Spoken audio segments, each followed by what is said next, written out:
I know you think Peppa Pig has stolen your pink thunder, but you're still my favorite. Yes, I know. Hello. Today is April 3rd. It is a Friday, although God knows how any of you are keeping track of days. I'm having a hard time with it. I thought yesterday was Friday. Anyway, days are melding into each other, but I'm glad you're here, and I'm glad I'm here. And I have my friend, the Clanger, with me today. Do you remember the Clangers? John and I loved the Clangers when we were kids. And this Clanger is especially wonderful because you can put her in the microwave, right? She gets all warm, and then, oh, sorry. She's kind of mad right now because she thinks Peppa Pig is stealing all her fame, but I still love you, little Clanger. Anyway, and if you've never heard of the Clangers, there's some YouTube stuff with them on there, and they don't speak, they whistle, right? Of course. Look at that snout. Of course it whistles. So today I thought I'd do a quick little video on Exodus Code, our Torchwood novel that John and I worked on a few years ago. And John, I know, was doing his Captain Jack thing yesterday with the Radio Times.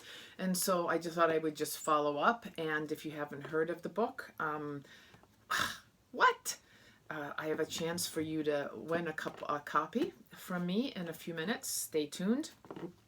And but I also wanted to talk to you about a funny story about this book. When John and I were writing it, of course, the book had to go through all the levels of the BBC, all the way up to God himself, Russell.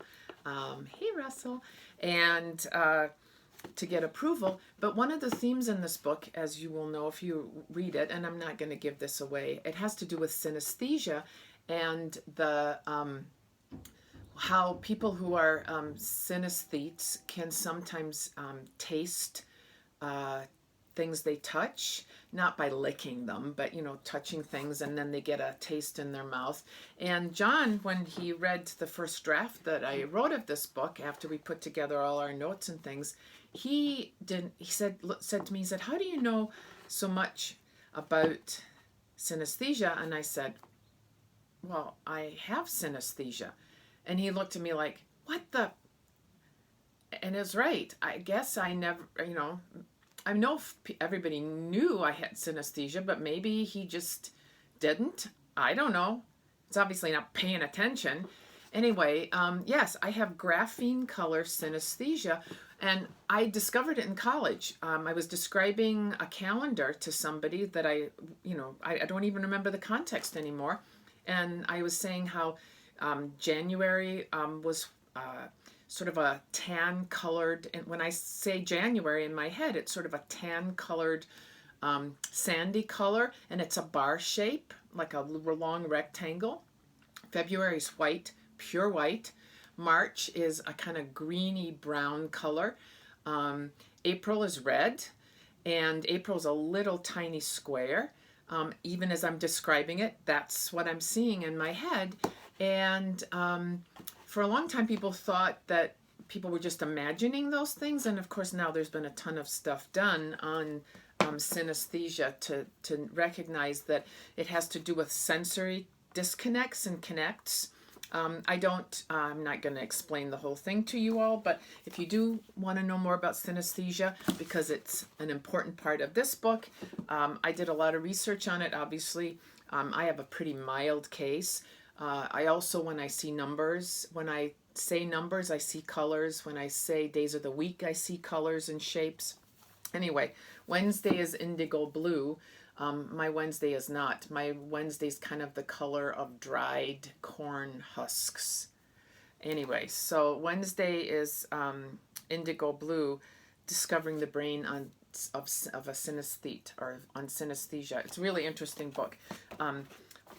So I'm going from Exodus Code and leaping forward to another book that I found on my shelf that I thought some of you might be really interested in looking at. And those of you who've been following me for a long time know that Alice and Alice in Wonderland is one of my favorite childhood books. And I know, right? You should just love Alice. And this is a book that is illustrated by the quite famous Japanese artist, Yayoi Kusama. And she also is synesthete. And so she sees polka dots in everything that she looks at. And so she has illustrated, Cheshire Cat there, so she has illustrated everything using dots. So this is the text with Kusama's drawings and images of Alice in Wonderland. Let me see if I can find a couple more images that you might. So this is the chapter on the Mad Hatter's Tea Party. Isn't that amazing? Now, Kusama has a lot of other mental health issues, but I think she was born in the 20s and was most came to the art worlds, became known in the art world when she connected with some folks like Jackson Pollock, and she was a friend of Georgia O'Keeffe's and Andy Warhol and that group. And obviously, probably not a lot of people were thinking about synesthesia and helping her understand what was going on in her head. But she turned it into art, as we do sometimes. I took my synesthesia and turned it into, I think, a very good story that John and I told about Captain Jack. And she turned it into her art. She's known mostly for her installations and sculptures, but she does do some writing and has some bigger pieces that a lot of museums have. I'll just show you a couple more of her work. Isn't that amazing? I find that right now, when I'm not working, I'm turning a lot to my art books and my to art for some inspiration, as well as obviously to literature. And here's one more of her pieces. Great. So if you're interested in picking up a copy of Exodus Code, it's widely available. Support your local indies right now, bookstores, and get a copy that way. It is out in paperback, obviously, but if you have not already done so, and if you subscribe to my YouTube channel where I'm posting these videos, I know a lot of you are seeing them on Instagram, and that's awesome. Whatever social media is your outlet right now, that's fabulous. But if you subscribe to my YouTube channel, I think on Monday, what I'll do is I'll just randomly pick a subscriber, and I will sign a copy of Exodus Code and get it to you. I will do it internationally, so I'll send it book rate internationally, so it might take a while to get to you, but and I will cover the postage. And I think I'll give away 5 copies. How about that? So 5 people on Monday. If you are a subscriber to my YouTube channel, you'll get Carol signed, so the Barrowman with the boobs signed version of Exodus Code for your library. How's that sound, Clanger? Good, good. Happy to do that. And my last thing that I was going to say for all of you today is be well. Don't touch your face. Make sure that you're being kind to each other, and that you are staying inside and practicing good social distancing.